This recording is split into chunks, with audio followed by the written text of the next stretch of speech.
एक तरह से क्या ये कहा जाए कि इमरान खान ने जिस तरह से उनकी पॉपुलैरिटी या बढ़ रही है या दिख रहा है मीडिया में, क्या इमरान खान ने एक लक्ष्मण रेखा, एक थिन रेड लाइन पार कर ली है कि जनरल आसिम मुनीर को, आर्मी चीफ पाकिस्तान के, उनको तक टारगेट करना शुरू कर दिया है पीटीआई ने? और इसका मतलब Imran Khan has signed his own death warrant, या फिर इमरान खान इतने पावरफुल हो गए हैं कि he has signed आर्मीज death warrant? देखिए, अब ये देखना पड़ेगा कि इस ये जो युद्ध चल रहा है इमरान का फौज की जो नेतृत्व है उसके खिलाफ, उसमें कौन बचता है और कौन मरता है। क्योंकि ये तो अब वही है तख्त या तख्ता, कि या तो आप तख्त पे बैठेंगे या आप तख्ते पे चढ़ेंगे। और ये जो अभी के सेना अध्यक्ष हैं आसिम मुनीर, अब इमरान के जो चेले चपाटे हैं वो तो अभी से बोल रहे हैं, जो लेफ्टिनेंट, उसको पूरा जनरल भी नहीं बोलते, वो बोलते हैं सेवानिवृत्त लेफ्टिनेंट जनरल आसिम मुनीर, यानी कि वो कहते हैं कि इसकी तो नियुक्ति गलत हुई थी। तो जैसे ही अगर इमरान खान अगर आ गया सत्ता में, तो वो पहले तो इसको हटाएगा, इसके साथ साथ जो बाकी जर्नैल हैं उनको हटाएगा, तो फौज के अंदर एक उथल पुथल होगी। फौज के अंदर बहुत लोग हैं जो इमरान का समर्थन करते हैं, लेकिन अभी चुप बैठे सर्विंग में हुए भी, हैं। सिर्फ रिटायर्ड नहीं, सर्विंग कोर कमांडर्स भी इमरान खान के साथ है। और नॉट नॉट जस्ट वो जो पुराने डीजी आईएसआई थे जिनको मरियम नवाज कह रही थी कि इनको कोर्ट मार्शल कर देंगे, इमरान बोल रहे थे मैं जनरल बाजवा को कोर्ट मार्शल कर दूंगा। मतलब पाकिस्तान में आर्मी के खिलाफ इस तरह से बोलना, जुल्फिकार अली भुट्टो को तो टांग दिया था, वो तख्त से तख्ते पर पहुंच गए थे इस तरह की बयानबाजी को लेकर। बेनजीर भुट्टो को गोली मार दी थी। इमरान खान क्या इस समय उस तख्ते और गोली के बीच झूल रहे हैं? मेरे हिसाब से तो झूल रहे होंगे, बिकॉज उसको अब सत्ता, तो ये मेरे को नजर नहीं आता कि ये कैसे सत्ता देंगे। इमरान को सत्ता देने का मतलब है कि आसिम मुनीर और जो बाकी जो सीनियर जनरल्स हैं जो उनके साथ हैं, वो अपनी नौकरी से हाथ धोएंगे और शायद उनके खिलाफ केसेस बनेंगे।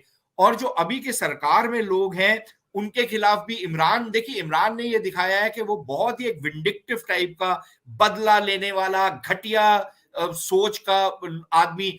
आपको याद है जब एक बार ये अमेरिका गया हुआ था तो वहां पर ये क्या बोल रहा था, इसने एक स्पीच दी कि नवाज शरीफ तो ऑलरेडी जेल में थे, और ये कहा कि मैं वापस जाते ही इसको ऐसी काल कोठरी में भेजूंगा कि पंखा तक नहीं इसको मिलेगा, एसी इसका हटवा दूंगा। तो ये इस लेवल, घटियापन के लेवल पर ये आदमी उतर के आता है, जिस तरीके की शब्दावली का इस्तेमाल करता है। तो ये इससे माना ये जा रहा है कि अगर ये सत्ता में आ गया तो अभी में जो लोग सत्ता में हैं उनके खिलाफ ये उनको जेलों में डालेगा, यातनाएं देगा। जो फौज या ब्यूरोक्रेसी में है वो अपनी नौकरी से हाथ धोएंगे। तो इसीलिए जब मैं आपसे पहले कह रहा था कि ये अब जो जंग बन गई है, ये इतनी एक तो पर्सनल लेवल की जंग बन गई है, और दूसरा इस जंग का जो पहलू उभर करके आ रहा है वो ये है कि जो भी सत्ता से बाहर होगा उसको तख्ता मिलेगा, और जो सत्ता में रहेगा वो तख्त पे बैठा रहेगा।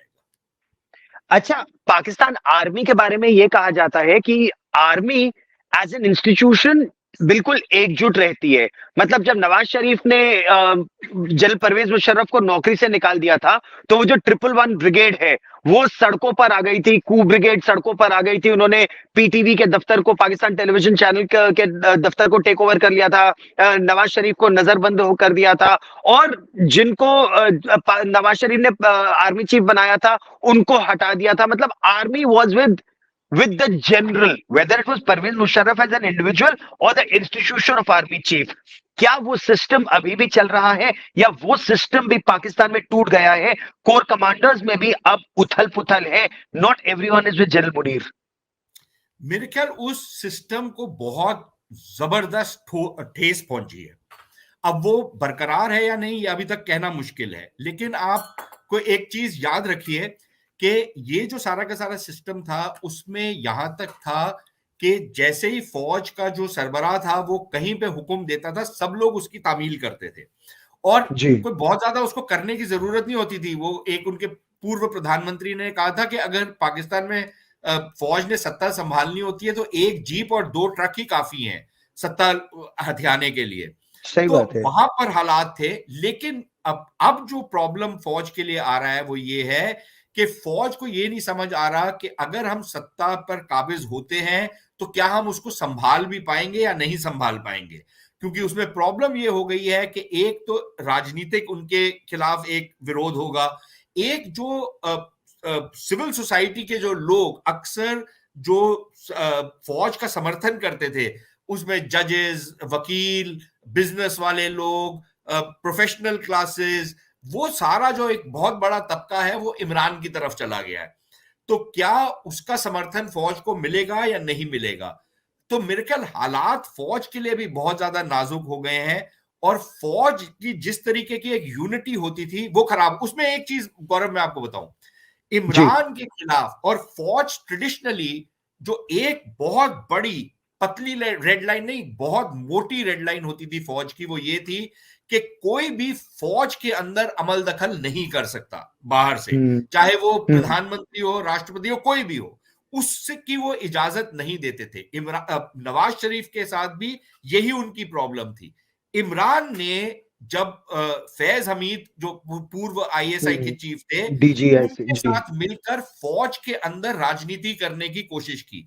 इमरान के हम्म। खिलाफ ये बहुत बड़ा इनका एक प्रॉब्लम था, और इमरान के बारे में माना जाता है कि इसने फौज के अंदर इस कदर राजनीति की है कि फौज की जो एकजुटता थी उसको एक लिहाज से तहस नहस करके रख दिया है। तो ये सबसे बड़ा उसके खिलाफ चार्ज है। लेकिन अभी जो फौज की एक यूनिटी थी वो तो खत्म होती नजर आ रही है। अगर आसिम मुनीर उसको संभाल लेते हैं तो वो सत्ता में बरकरार रहेंगे, नहीं तो वो इतिहास में चले जाएंगे।